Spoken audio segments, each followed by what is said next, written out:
하나님 아버지, 우리에게 믿음을 더하여 주시기를 기도합니다. 하루하루 살아갈 때 우리에게 지혜가 부족합니다.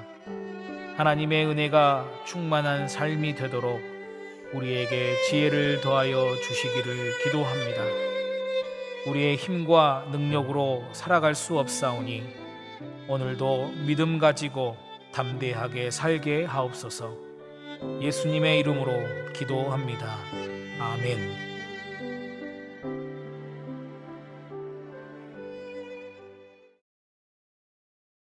다 함께 찬송가 370장 함께 찬송하시겠습니다.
오늘 말씀은 시편 46편 1절에서 11절 말씀입니다. 시편 46편. 하나님은 우리의 피난처시요 힘이시니 환난 중에 만날 큰 도움이시라. 그러므로 땅이 변하든지 산이 흔들려 바다 가운데에 빠지든지 바닷물이 솟아나고 뛰놀든지 그것이 넘침으로 산이 흔들릴지라도 우리는 두려워하지 아니하리로다. 셀라. 한 시내가 있어 나뉘어 흘러 하나님의 성, 곧 지존하신 이의 성소를 기쁘게 하도다. 하나님이 그 성 중에 계심에 성이 흔들리지 아니할 것이라. 새벽에 하나님이 도우시리로다. 문 나라가 떠들며 왕궁이 흔들렸더니 그가 소리를 내심에 땅이 녹았도다. 만군의 여호와께서 우리와 함께 하시니 야곱의 하나님은 우리의 피난처시로다. 셀라. 와서 여호와의 행적을 볼지어다. 그가 땅을 황무지로 만드셨도다. 그가 땅끝까지 전쟁을 쉬게 하시며 활을 꺾고 창을 끊으며 수레를 불사르시는도다. 이르시기를 너희는 가만히 있어 내가 하나님됨을 알지어다. 내가 문나라 중에서 높임을 받으리라. 내가 세계 중에서 높임을 받으리라 하시도다. 만군의 여호와께서 우리와 함께 하시니 야곱의 하나님은 우리의 피난처시로다. 셀라. 여러분, 오늘 함께 읽으신 본문은 어쩐지 익숙하시지 않습니까? 그렇습니다. 우리가 잘 아는 찬양의 가사에 등장하는 본문입니다. 하나님은 우리의 피난처가 되시고 환난 날에 큰 도움이시다. 너희는 가만히 있어 하나님이 하나님 되심을 알지어다. 하나님께서 열방과 세계 가운데 높임을 받으시리라. 아멘. 성경학자들은 이 본문의 배경을 여러 가지 상황으로 추정합니다만 모두들 공통적으로 이야기하는 것은 이스라엘 공동체가 전체적인 멸망의 위기 가운데 있다는 것입니다. 저자는 이 멸망의 위기를 2절과 3절에서 이렇게 표현하고 있습니다. 땅이 변하든지 산이 흔들려 바다 가운데 빠지든지 바닷물이 솟아나고 뛰놀든지 그것이 넘침으로 산이 흔들릴지라도 우리는 두려워하지 아니하리로다. 사람이 도저히 컨트롤할 수 없는 그런 상황의 묘사로 표현하고 있는 것이죠. 저는 이 구절을 읽고 묵상하는 가운데 예전에 알고 지내던 한 분이 자신이 경험했던 그 경험담을 이야기해 주신 것이 떠올랐습니다. 그분은 지금도 LA에 거주하고 계시는데요. 그 지역은 지금도 잦은 지진으로 유명한 곳입니다. 이 사람이 느끼지 못하는 지진까지 합치면 하루에 30번 정도, 또 1년에 10,000번 가까이 지진이 일어난다고 이렇게 기록되어져 있습니다. 이 지진이 매우 이렇게 자주 있는 이유는 활발한 지진이 일어나는 샌 앤드레아스 이 단층이 지나가고 있기 때문입니다. 그래서 때는 1994년 1월이었습니다. LA에서 조금 북쪽으로 위치한 노스리지라는 지역에서 규모 6.7의 강진이 발생했습니다. 이 지진으로 인해서 이 고속도로의 고가 다리가 끊어졌고 또 건물 4만여 채가 무너졌습니다. 그분은 이때 이곳에 계셨는데 이 화재나 홍수와 같은 상황은 그 자리를 피하면 위험에서 벗어날 수 있지만 내가 지금 내딛고 서 있는 이 땅이 흔들리고 무너지니까 이 세상에 안전한 곳이 없다라는 생각이 들면서 인간의 나약함 그리고 무능력함을 절실히 깨닫게 되었다라고 그 당시 경험했던 이 경험담을 말해주었습니다. 그러면서 진짜로 위기의 순간에 주여 하면서 이 주님의 이름만 되풀이하며 외치던 자신의 모습을 보고 이 세상을 살아가면서 의지하고 신뢰할 분은 오직 주님밖에 없다는 것을 알게 되었다라고 고백하였습니다. 그렇습니다. 여러분, 이 땅에 안전한 곳이 한 곳도 없습니다. 예전에 설교에서도 한번 말씀드린 적이 있지만 이 땅에 안전한 곳이 어디 있습니까? 지금 전쟁을 겪고 있는 이 우크라이나 땅이 이렇게 한순간에 전장으로 변할 줄 어떻게 알았습니까? 늘 화목하고 단란하던 가정이 전쟁으로 인해서 뿔뿔이 흩어지고 만날 수 없는 지경에 이르게 될 줄 어찌 알았겠습니까?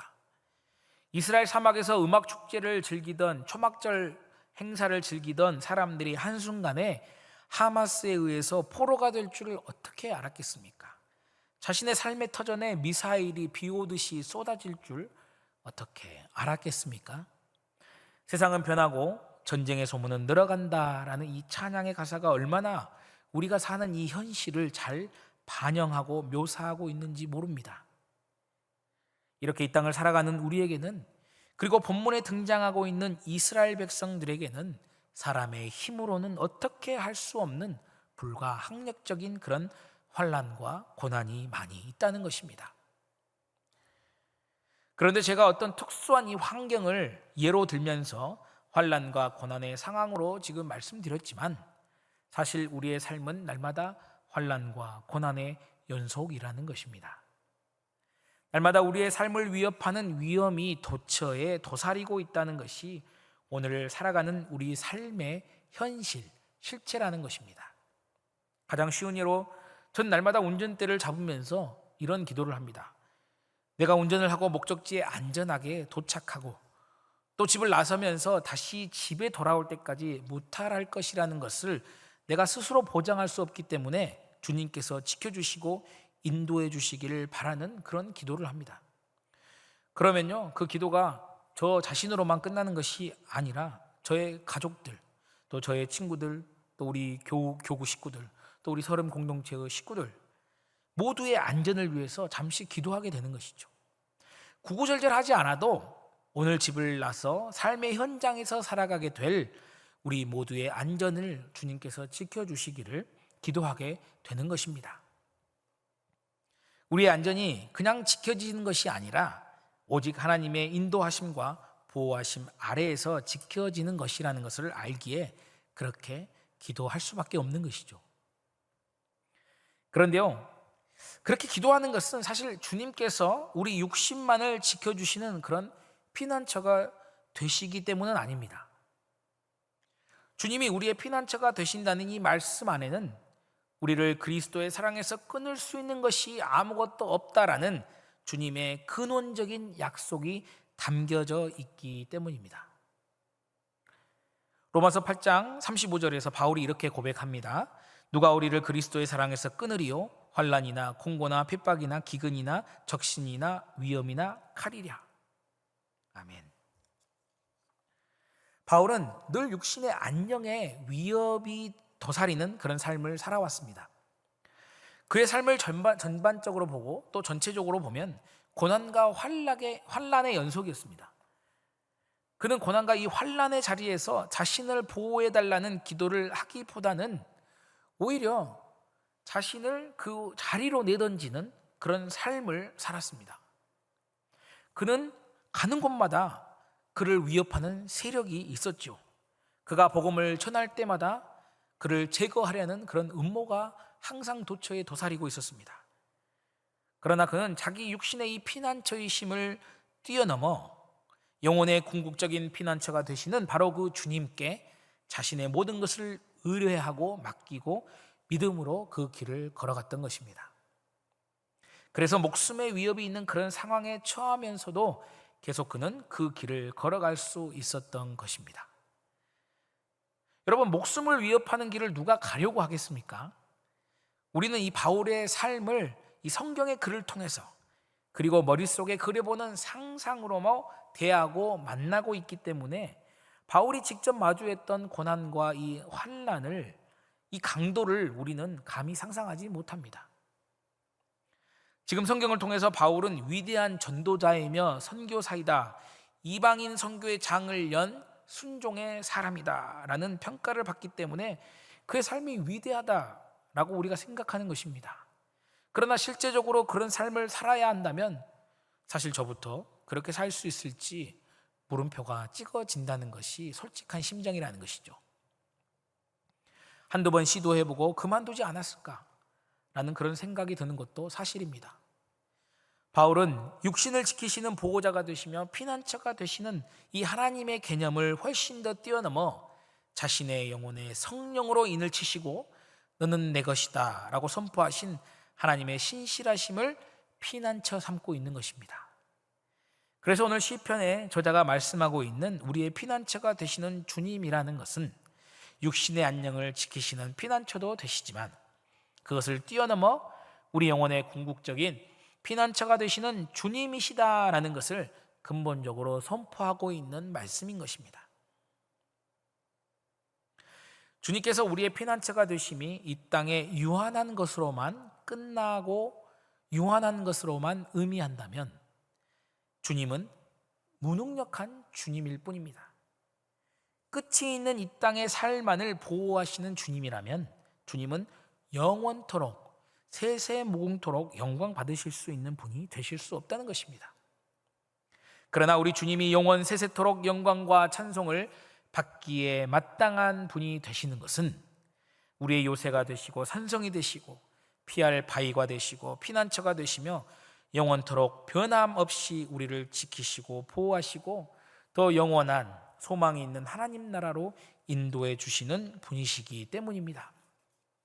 그렇게 2절과 3절에서 묘사하고 있는 환난 중에 환난인 이 천지가 개벽하는 그런 환난이 올지라도 절망하거나 실망하지 않는 것은 우리에게는 예수 그리스도를 통해 영원한 삶을 주시는 부활의 소망이 있기 때문인 줄로 믿습니다. 이 땅의 어떤 것도 어둠의 권세도 우리를 구원하신 그리스도의 그 사랑에서 끊을 수 없는 하나님의 능력을 우리가 믿기 때문인 줄로 믿습니다. 그래서 오늘 하루를 시작하는 이 아침 부활의 참 소망이 되시며 또 무한한 사랑으로 우리를 품어주시는 주님이 우리와 함께하고 계신다는 것을 믿음으로 위로를 얻으시기를 축복합니다. 이 세상의 어떤 환난과 고난 또한 뿐만 아니라 유한한 삶이 맞춰지더라도 우리의 영혼을 보존하시고 영원하신 하나님의 나라의 생명을 선물로 주시는 우리 주님을 신뢰하며 살아가시기를 축복합니다. 우리의 궁극적인 피난처 되시는 우리 주님을 믿고 의지하며 따라가시는 우리 모든 선임의 성도님들 되시기를 예수님의 이름으로 축복합니다. 아멘. 기도하겠습니다. 사랑해 주님 감사합니다. 우리의 영원한 피난처가 되시는 주님께 감사와 찬양과 영광을 올려드립니다.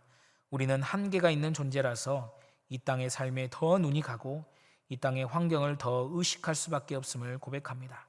그러나 우리 주님께서는 유한함을 넘어서 무한하신 하나님 되시고 우리의 궁극적인 피난처 되심을 믿습니다. 이 땅의 것뿐만 아니라 눈에 보이지 않는 모든 것으로부터 우리의 삶과 영혼을 지키시고 그리스도의 사랑의 연결고리로 품어주시는 주님을 믿고 신뢰하며 살아가게 하여 주시옵소서. 하나님, 은퇴와 청빙을 위해서 서림의 온 공동체가 함께 힘써 기도하고 있습니다. 사랑하는 위 목사님의 영혼육의 강건함을 허락하여 주시고 늘 주님의 인도하심 아래 거하게 하여 주시옵소서. 준비하시고 예비하신 목사님이 청빙되어 오셔서 이 땅에 하나님의 나라를 열어가는 우리의 교회가 되게 하여 주시옵소서. 예수님 이름으로 기도드립니다. 아멘.